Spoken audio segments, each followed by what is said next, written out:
Have you ever been so close to an enemy that you could hear his breath, feel the heat of his body, and know that only one of you would walk away? No, I have, and it happened on the black volcanic sands of Iwo Jima. The air was thick with smoke and the stench of cordite. Every step forward was a fight, every inch bought with blood. We had trained for combat, for gunfire, for the chaos of battle. But nothing had prepared me for the moment when the war closed in to arm's length. Oh, I was a Marine, carrying my rifle, moving with my unit across terrain that seemed alive with fire. The Japanese were dug in deep, invisible until they chose to appear. And when they did, they came fast and hard. One second I was scanning ahead. The next, a shadow lunged from the smoke, screaming, bayonet flashing. There was no time to think, no time to aim. It was just me, him, and the will to survive. The fight that followed wasn't clean. It wasn't precise. It was raw, desperate, and brutal. Because war at that range strips away everything except the need to keep breathing.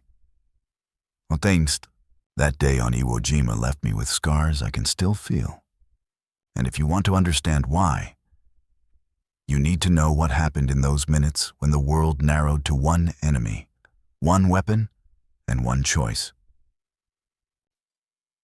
I was 19 when I first saw the island.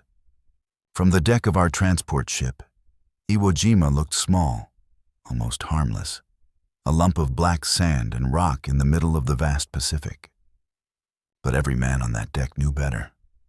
We had been briefed. We knew the Japanese had dug in for months, building tunnels, bunkers, and machine gun nests. They weren't going to give up that island, and we weren't going to leave without it. I had joined the Marine Corps straight out of high school.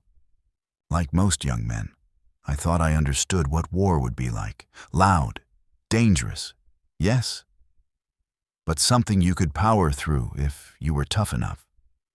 Training made us sharper, faster, more disciplined. We learned to shoot, to move as a unit, to follow orders without hesitation. But training can't give you the smell of burned flesh carried on a sea breeze. It can't teach you how to crawl over the body of a friend to reach cover. No. As we prepared to land, the sound of naval guns hammered in the distance. The horizon was smeared with smoke. We climbed into the landing craft, rifles ready, packs heavy on our backs. The ramp dropped, and the world turned into noise, machine guns, mortars, men shouting over the chaos. The sand was loose and hot under my boots. Every step felt like walking into the mouth of something alive and hungry. That day would take us far beyond tactics and drills. It would push us into moments where survival depended on more than skill. It depended on instinct, will, and the refusal to let go. We had been on the island for days, pushing forward yard by yard. Every advance was met with hidden gunfire, mortars, and the constant threat of snipers. By the time we reached the base of the next ridge, my uniform was soaked in sweat, my mouth dry from breathing dust and smoke. We knew they were up there, dug in, waiting. The order came to move.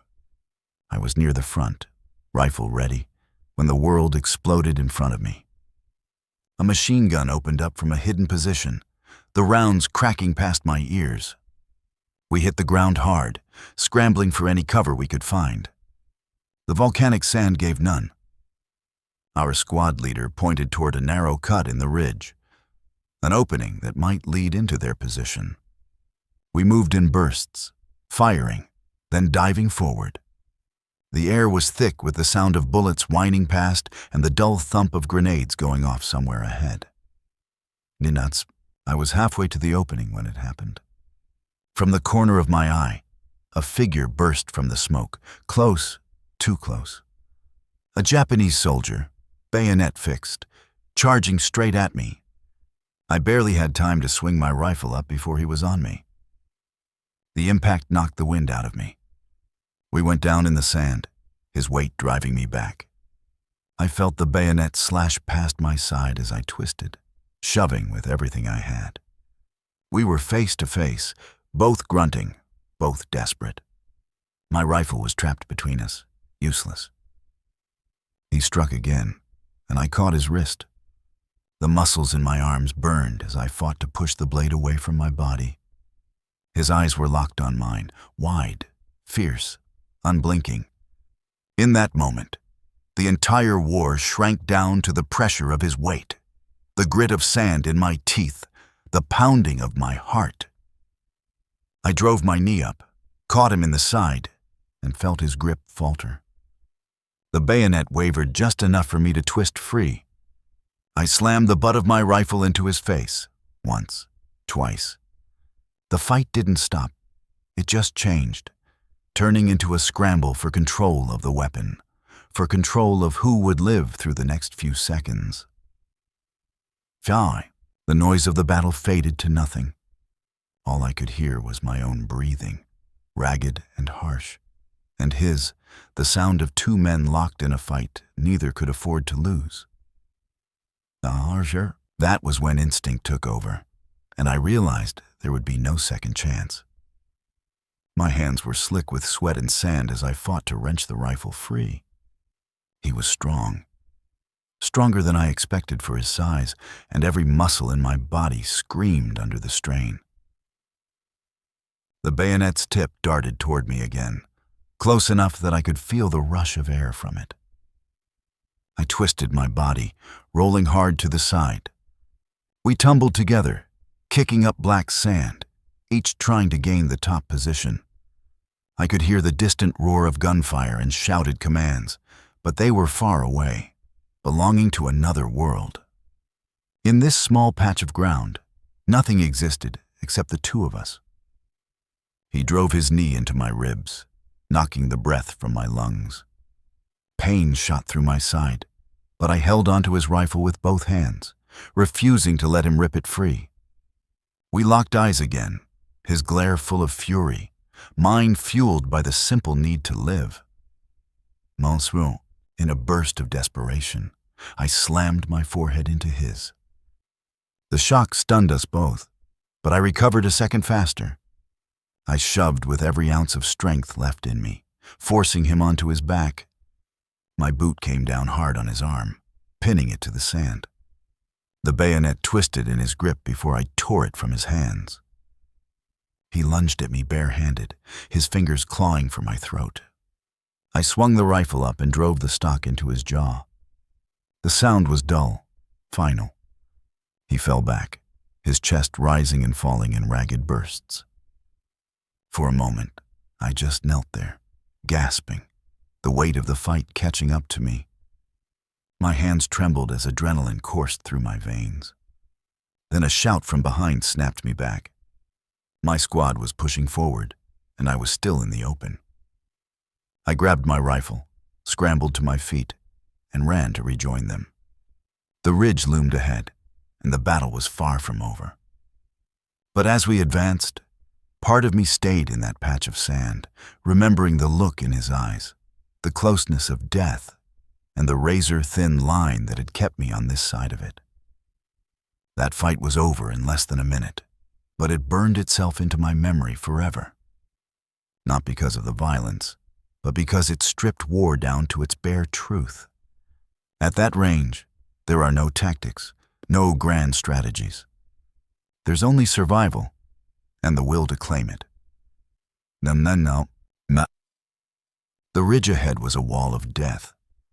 Machine guns chattered from hidden positions, and every burst kicked up fountains of black sand around us. We hugged the ground, scanning for an opening, knowing that any movement could be our last. The air reeked of gunpowder and hot metal. Our squad leader's voice cut through the noise, pointing to a narrow depression along the flank. If we could reach it, we might get inside their position and take them out from within. It was a gamble, but staying put meant dying where we lay. I pushed forward in short, explosive sprints, firing to keep their heads down. Every step felt heavier, my legs churning through sand that sucked at my boots. We closed the distance in bursts, drop, fire, move. I could hear the rattle of rounds tearing into the ground just behind me. Then I saw him. A Japanese soldier, no more than 20 feet away, rising from a camouflaged hole. He didn't aim, he charged, bayonet flashing. There was no time to shoulder my rifle. We collided like two rams on a hillside. The force knocked me flat, his weight driving the wind from my lungs. I twisted, catching the blade on the edge of my rifle. We rolled in the sand, each trying to get the advantage. He fought like a man with nothing to lose, every move quick, vicious, precise. I blocked, shoved, kicked, the edge of the bayonet coming dangerously close to my ribs. Our faces were inches apart, his breath hot against mine, his eyes fierce and unyielding. I rammed my knee into his side. He grunted, loosening his grip just enough for me to wrench the weapon sideways. The butt of my rifle came down hard on his jaw. Once, twice. He staggered but came at me again barehanded, fingers reaching for my throat. I swung the stock again, the impact dull and final. He collapsed back into the sand, chest heaving, eyes dimming. For a second, the world went quiet. My hands trembled from the effort, from the rush of knowing how close I'd come to the edge. Then shouts from my squad pulled me back.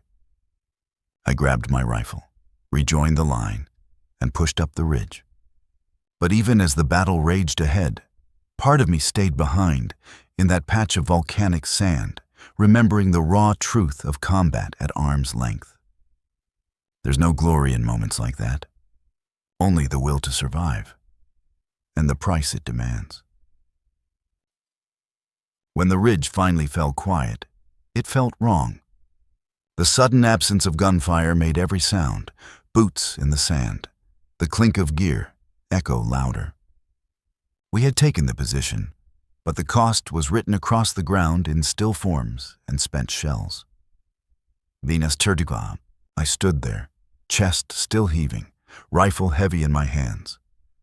The fight with that soldier replayed in my mind, not as a moment of triumph, but as a reminder of how thin the line was between living and dying. A second slower, a weaker grip, my story would have ended in that patch of black sand. War strips away illusions.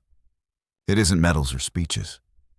It's the taste of grit in your teeth, the ache in your arms from holding on when your body wants to give up, and the faces of the men who didn't make it.